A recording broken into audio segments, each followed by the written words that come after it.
Assalamualaikum warahmatullahi wabarakatuh. Selamat pagi, salam semangat untuk kita semua.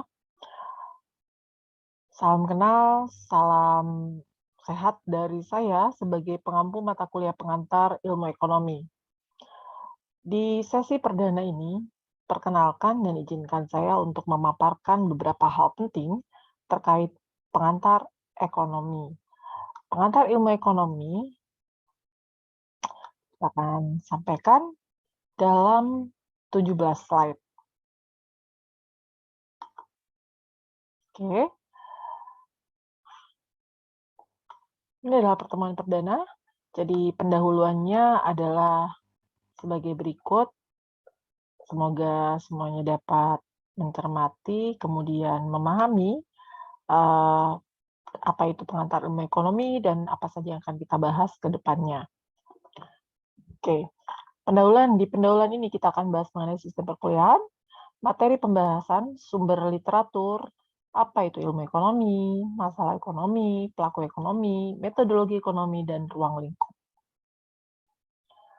Jadi, sistem perkuliahan kita ada 7 kali pertemuan untuk UTS, 7 pertemuan untuk UAS. Nah, sistem penilaiannya adalah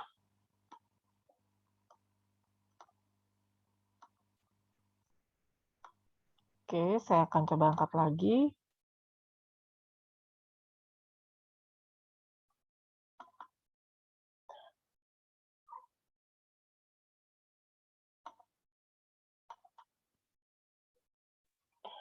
Kehadiran 10%, tugas dan kuis 20%, UTS 30%, UAS 40%.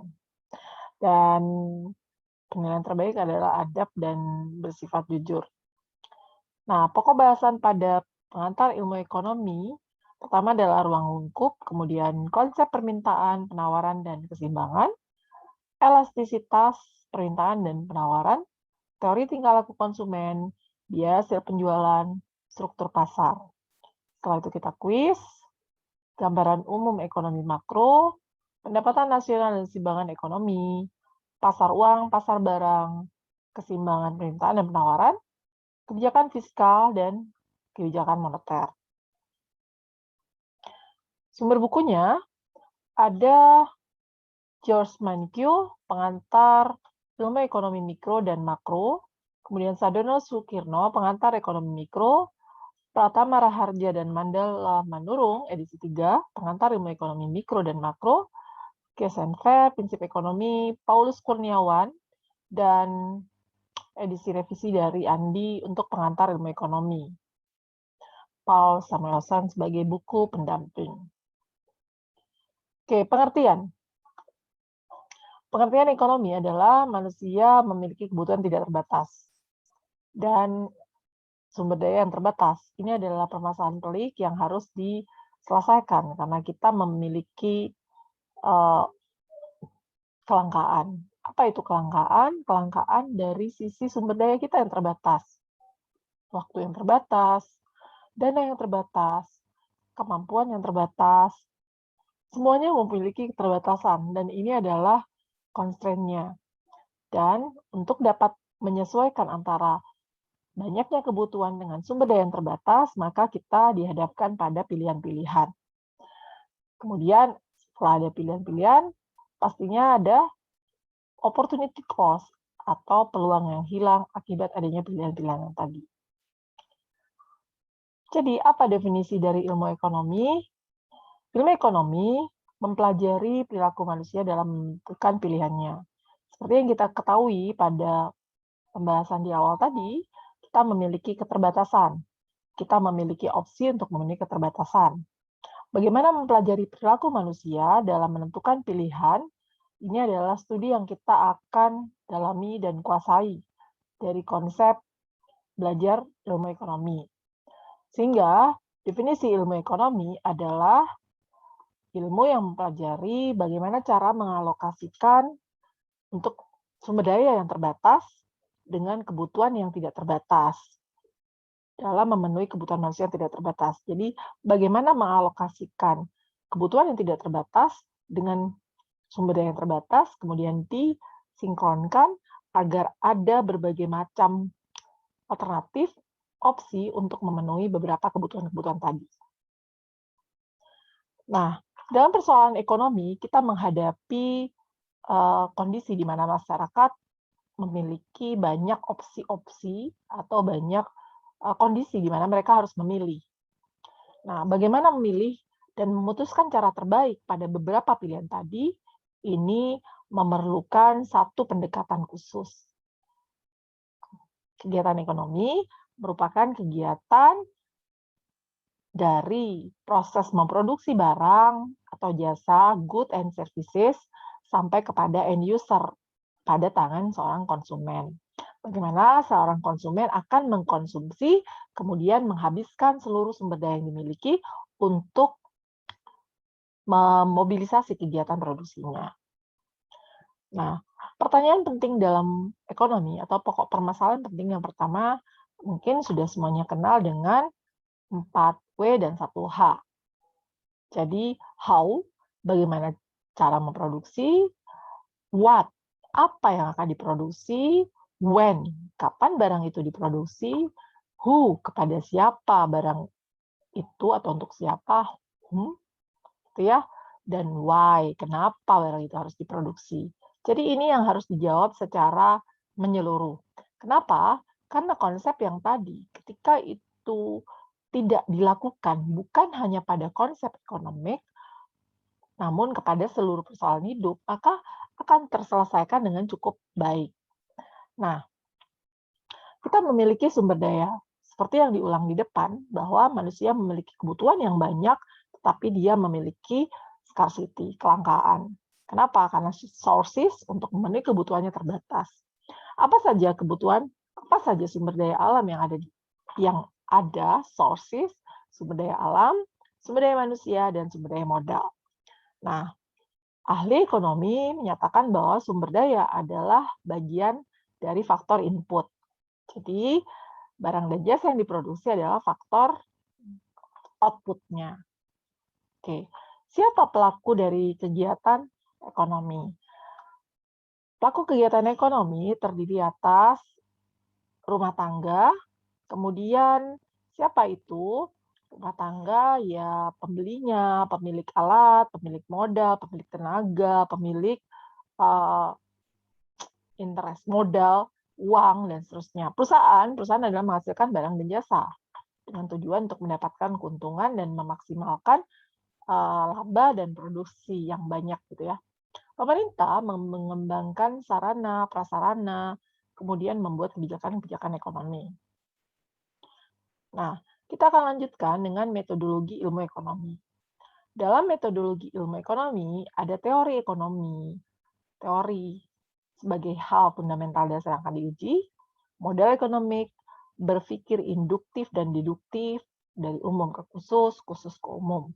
Kemudian ada ceteris paribus dan fallacy of composition. Jadi yang terakhir adalah fakta, data, dan normatif. Jadi ekonomi positif adalah ekonomi yang berdasarkan fakta dan data. Ekonomi normatif adalah yang seharusnya, how to be, ideal. Oke. Kemudian kita akan lihat metodologi ilmu ekonomi dilihat dari sifat teori ekonomi. Sifatnya, variabel, ada variabel eksogen, ada variabel endogen. Apa itu variabel eksogen? Variabel eksogen adalah variabel yang mempengaruhi atau yang mengakibatkan. Variabel endogen adalah variabel yang dipengaruhi atau variabel yang diakibatkan. Nah, ketika kita membahas konsep variabel, maka ada wakil dari atribut yang ingin kita periksa atau lihat. Contohnya, ketika kita bicara mengenai faktor-faktor yang mempengaruhi permintaan atas makanan di masa ini atau masa pandemi. Pertama, faktornya apa? Harga. Kedua, selera saya. Nah, harga dan selera mempengaruhi permintaan barang di masa pandemi. Harga adalah variabel yang mempengaruhi. Permintaan atas barang di masa pandemik adalah yang dipengaruhi. Yang mempengaruhi adalah eksogen, yang dipengaruhi adalah endogen. Asumsi itu pemisalan. Misal, semua masyarakat meminta makanan yang manis dan renyah di masa pandemi. Maka seluruh barang-barang produksi di makanan minuman yang manis akan laku. Misal, di kelas ini semua memiliki IP 4. Berarti semua yang diberikan pembelajaran akan mengerti dan paham mengenai beberapa bidang ilmu. Karena tadi asumsi atau pemisalannya digunakan. Hipotesis. Apa itu hipotesis? Hipotesis adalah dugaan. Jadi, dugaan atas segala sesuatu masalah yang didukung oleh teori. Ramalan adalah proyeksi, perkiraan. Gitu. Jadi, sifat teori ekonomi ada variabel, assuming, hipotesis, dan ramalan. Oke, kita akan lihat apa beda atau ruang lingkup antara teori ekonomi mikroekonomik, dan makroekonomik. Jadi, definisinya adalah bidang ilmu yang menganalisis mengenai bagian kecil dari seluruh kegiatan perekonomian. Apa itu bidang kecilnya? Apa yang dikaji dalam teori ekonomi mikro? Pertama adalah kegiatan pasar, barang, jasa, penjualan kopi, teh, penjualan minyak, telur, penjualan fasilitas berenang, tempat karaoke, game, gitu ya. Itu menjadi teori ekonomi mikro.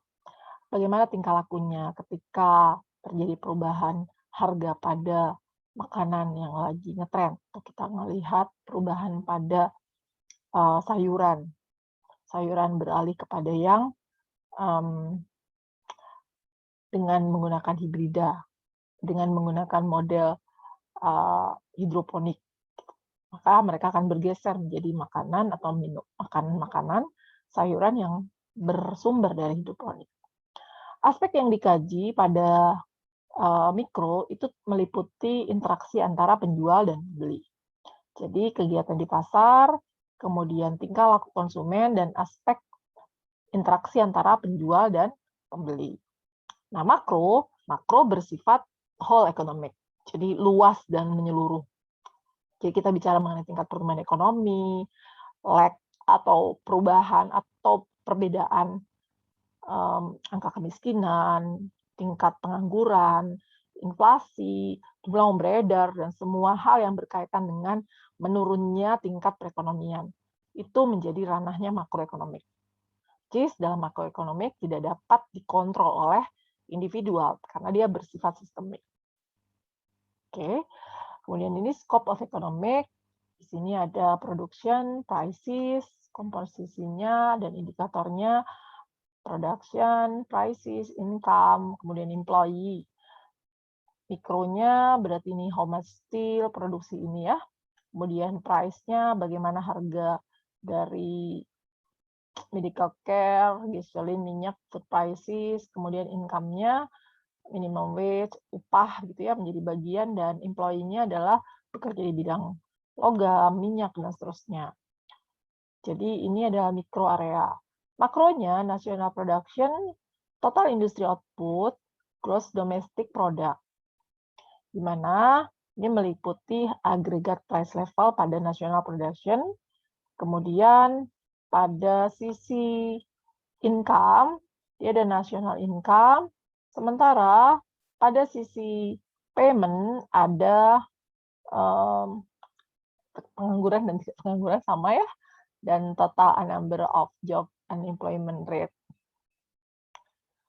Nah, begitu sementara yang bisa disampaikan terkait pendahuluan. Kita sudah belajar mengenai definisi ilmu ekonomi, kemudian variabelnya, sifat, jenis data, teori ekonomi, kemudian masuk kepada komponen dari mikroekonomik, skop yang ada di makro dan mikro, kemudian areanya, pembahasan mengenai faktor inputnya, dan semuanya sudah terangkum.